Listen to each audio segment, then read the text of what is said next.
Hello, my friend.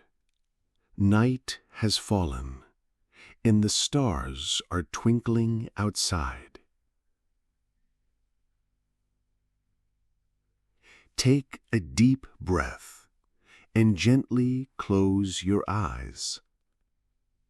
Tonight, we will journey together into a fairy tale world where valiant knights once roamed, yet also held little secrets that few will tell you. A story that will gently lull you to sleep.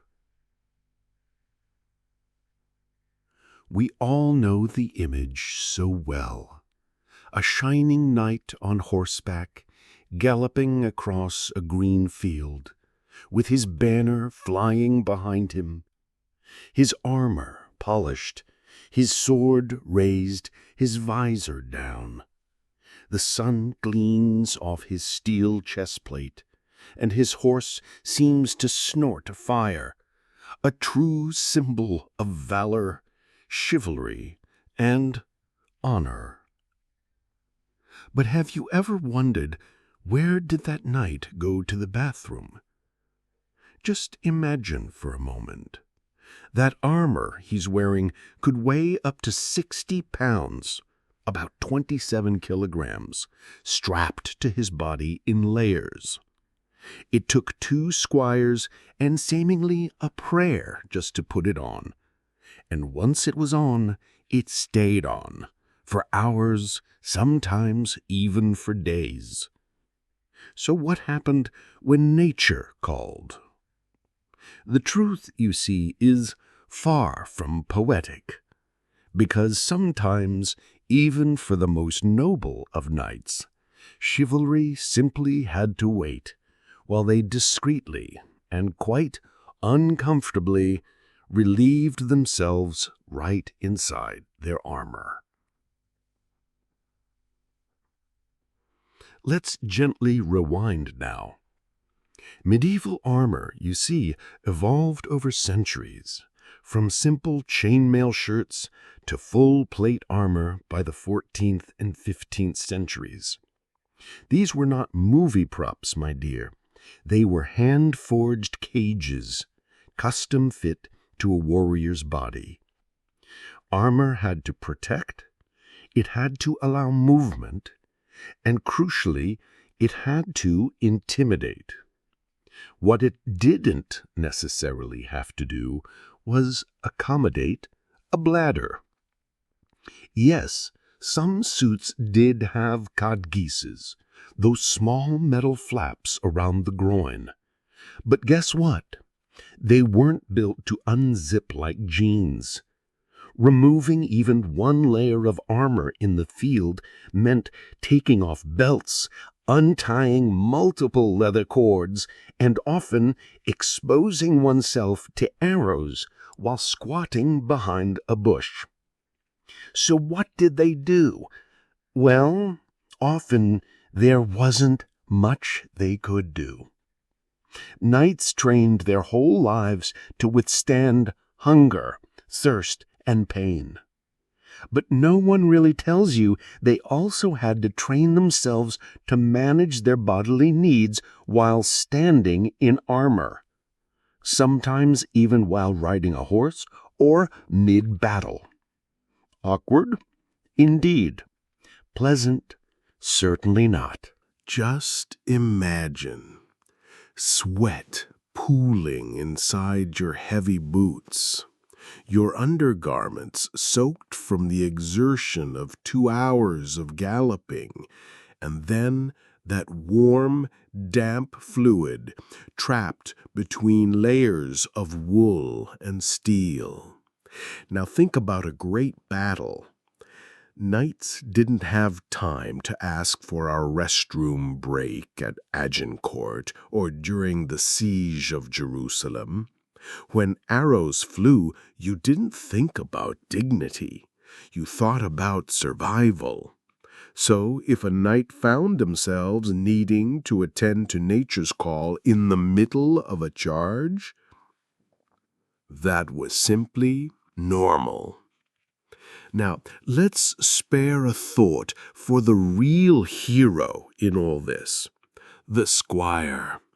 Because when the battle was over, guess who had to remove the armor? And guess what came out with it? Not just the man, but the man's waist. Squires often stripped knights layer by layer, wrinkling their noses as they peeled back sweat-soaked linen and certain woolen breeches. Some chroniclers noted that squires would wear gloves or even cloths over their faces to mitigate the odors. Others, they simply joked about it, saying the knight earned his glory, while the squire, well, he often earned a certain smell. Here's another interesting twist. Not all medieval warriors were men. While rare, there are records of women donning armor, particularly in defense of castles or in rare military campaigns like the valiant Joan of Arc. So the same question arises. How did they manage their bodily needs? The truth is, we don't fully know.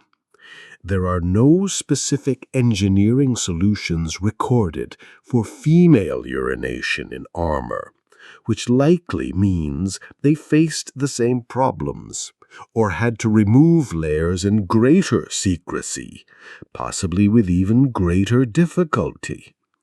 Again, history only paints them holding swords, not squatting behind siege walls.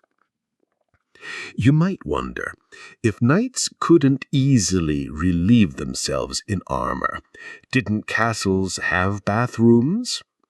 Yes and no.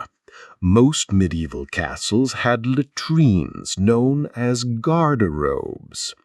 These were stone or wooden chutes that dropped waste directly into a moat, a pit, or sometimes just outside the wall. A typical garderobe looked like a narrow closet with a hole in a stone slab, and a draft that could freeze your soul in winter. Now, picture this. A knight in full plate armor climbing a spiral stone staircase to use one.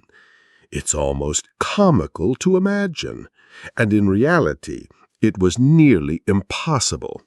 The stairwells were narrow. The space inside garderobes was tighter than a coffin. Armor added width and weight. A fully suited knight simply couldn't fit. So again, what did they do? They either removed their armor, if it was safe to do so, or they simply held it, or they relieved themselves inside it, once again. This wasn't just for battles, you see. Even castle drills, ceremonies, or tournaments could go on for hours, with armor required throughout. One chronicler even wrote, "By the time a knight leaves his post, he carries more than just his sword." You might assume that as armor became more advanced, anyone, might have thought, maybe we should make it easier to pee. And to some extent they did. By the 15th century, some armorers began designing hinged codpieces, plates that could flip up or open like a trapdoor. These were mainly designed for show, especially in parades or jousts, but some did function practically. Yet even with these upgrades, the process was slow and awkward. Remove the outer skirt or tabard, lift the hinged plate, fumble with layers underneath, and then hope nobody was watching. And guess what? In the chaos of battle, no knight had the time or privacy to do any of this. So even the most advanced toilet tech was mostly for peacetime, or at best for tournaments. Out on the field, still attending to nature's call right inside their armor. Let's zoom out for a moment. Imagine you're at the Battle of Poitiers in 1356. Tens of thousands of soldiers stand in the heat for hours. The sun beats down, the wind dies. The fields are filled with sweat, rotting animal corpses, human excrement, spilled blood, and chainmail cooking in the sun. Now imagine hundreds of knights, all in full armor, urinating where they stand. Some are sick, some have dysentery, and few can clean themselves properly. The smell alone could turn the stomach of a god. But here's the interesting twist. They expected it. It wasn't shameful. It wasn't mocked. It was just part of war, like broken arrows and missing teeth. Honor was earned through suffering, and if that meant smelling of certain things, then so be it. History often paints knights as noble figures, honorable, clean, almost divine. But truth cracks that myth wide open. They stank, they bled, they screamed, they relieved themselves in their armor, they slept in mud, and they died with food still in their teeth and certain waste still in their boots. So why do we still idolize them? Perhaps it's because they carried all that and still charged forward, because the weight of their armor was nothing compared to the weight of fear, and they moved forward anyway, even if their feet were soaked in things they'd rather not name. Did medieval knights ever talk about this pee problem? Well, not in their own chronicles, not directly. Their letters, poems, and tales rarely mention bodily functions, not because it didn't happen, but because they had a reputation to protect. Knighthood was built on honor, modesty, and control. Admitting that you had soiled yourself mid-charge didn't quite fit the chivalry code, but evidence still trickles through. Some battlefield reports noted foulness of the air. Others referenced knights who were foul in garment but fierce in soul. Certain military training guides even recommended linen underlayers, perhaps as much for hygiene as for comfort. And let's not forget this, silence doesn't mean shame, it means survival. Nobody wanted to be remembered as Sir William the Wet. So they fought, they won, they cleaned up later. Let's break it down to what happened underneath. Wearing armor wasn't like slipping into a Halloween costume. It was a full ritual. First came the linen shirt and underdrawers called braies. Then the gambeson, a padded layer like a quilted jacket. Chain mail came next for some, adding 20 to 30 pounds.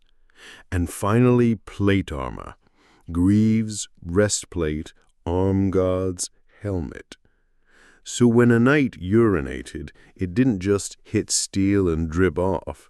It soaked into the quilted cloth, the wool leggings, and the linen closest to the skin, like a warm, damp sponge inside a coffin. On campaign, changing clothes daily was a luxury, and washing armor was nearly impossible. Most knights wore the same base layers for days. So what happened? They lived with it. They endured it. Because nobody truly cared how you smelled, only whether you survived.